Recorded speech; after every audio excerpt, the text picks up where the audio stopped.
Ngayon, Sira na po ang upuang yun, inayos lang niya at niremodel. Idodonate niya sa isang tindahan ng rice cake. mga maliliit na bata makakaupo doon. Paano niyo po nalaman, sir? Yan ang naisip ko kanina.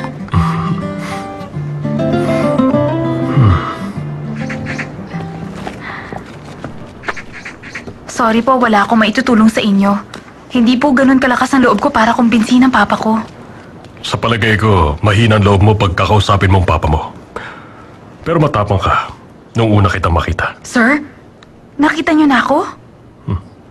Teka, nabanggit niyo kanina na ako yung friend ni Gino. Magkakilala din po kayo? Magkikita pa tayo sa ibang araw. Magkakwentuhan pa tayo. O paano? Kailangan ko na magpaalam. Goodbye, sir. Goodbye, sir.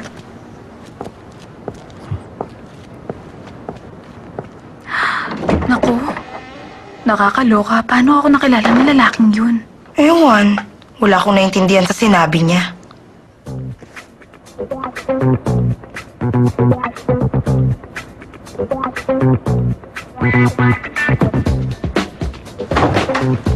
Uwi na.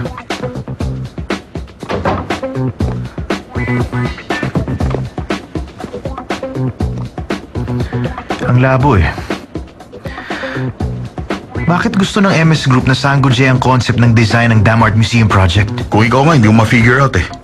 Ako pa kaya na ordinaryong tao lang. Alam kong merong basehan eh. Posible kaya? Hindi mo pa ba nabalitaan? Na kapag nahati, ang National Assembly building sa dalawa, may biglang susulpot na army of robots. Ay, May mga robots na nakatira sa ilalim ng Sangoje Gino. At kapag ang secret button ay pinindot ni Professor Park, bigla silang lalabas. niloloko mo ba ako? Relax lang, joke lang. Nahihirapan ka mag-isip kaya nag-joke na lang ako. Bakit nga kaya?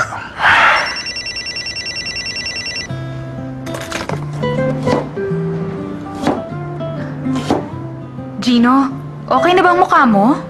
Oo, Mabuti naman. Nabawasan na rin ang pantal sa mukha ko. Ang sabi ni Sharon dahil daw yung sa salt content ng kelp na ginamit natin. kamusta ang interview? Ayun, duhaan ako. Nakakapagbiro ka pa? Sorry, Gino. Kasi nasayang lang ang pagtulong mo sa akin. Wala yon at hindi mo kailangang mag-sorry. Maaga ka bang uuwi mamaya? Bakit mo naman naitanong? Dinalhan kasi ako kanina ni Sharon ng mga pang side dish. Sabay na tayo maghapunan. Try ko. Uwi ka na, sabay na tayo maghapunan. Nakakatawa, para kayong mga bagong kasal. Tigilan mo nga ako. Gino, sige na, umuwi ka na. Magmadali ka para sabay kayo kumain. Pagkatapos, sabay din kayo maligo. Hindi ka na nakakatuwa ha?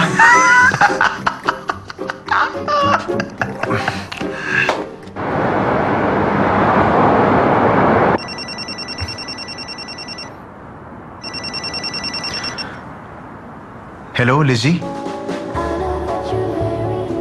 Sit down.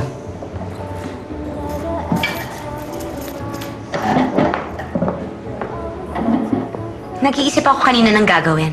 Tapos naalala ko yung invitation mo na mag-dinner tayo. Sana hindi ako nakaistorbo.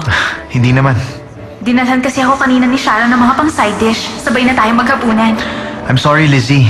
Pwede bang mag-coffee na lang muna tayo? Next time na lang yung dinner na promise ko. Sana may plano kang umattend sa darating na Architects Annual Ball.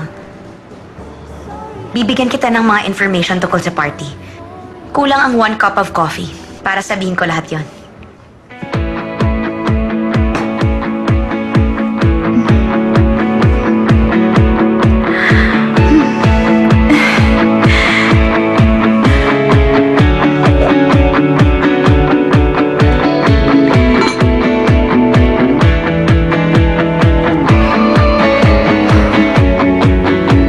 Namatay ang mga parents ko when I was in high school.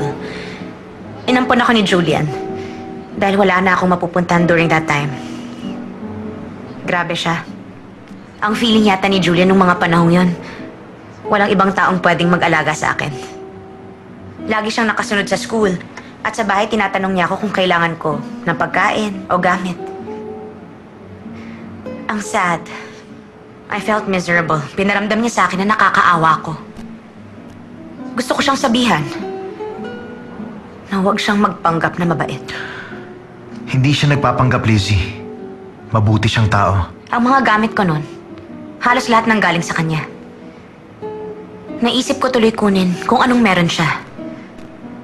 Gusto kong makita kung hanggang saan ang kabutihang ipinapakita niya sa akin nun. Kapag inagaw ko sa kanyang isang bagay na hindi niya gustong makihati ako. Na nag-backfire sa'yo.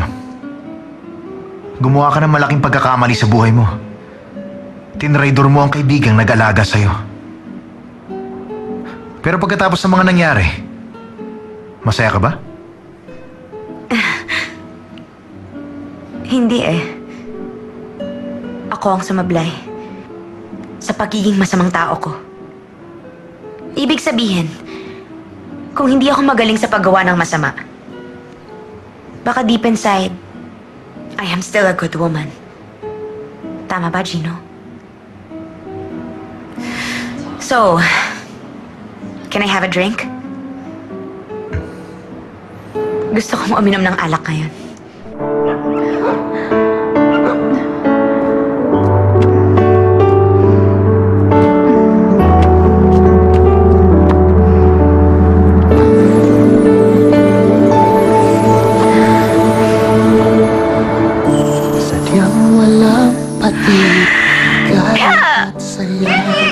Julian, hindi talaga kita minahal. Tama na yan. Sugurin mo na lang si Charlie at sampalin mo. Kahit sampalin ko siya, wala pa rin magbabago. Ganito pa rin ako, ang mahina at walang kwentang si Julian Park. Gusto kitang isama. Saan? Sa isang malaking party, a-attend din si Charlie sa parting yon. Patunayan mo na kaya mo mabuhay nang wala siya. Ipakita mo sa kanya kung gaano ka-elegante ang ex niyang si Julian Park na iniwan niya noon. Pwede na to? Hindi ka igagalang kapag ganyang kaiksi ang skirt mo. Baduy, mukha kang female security guard.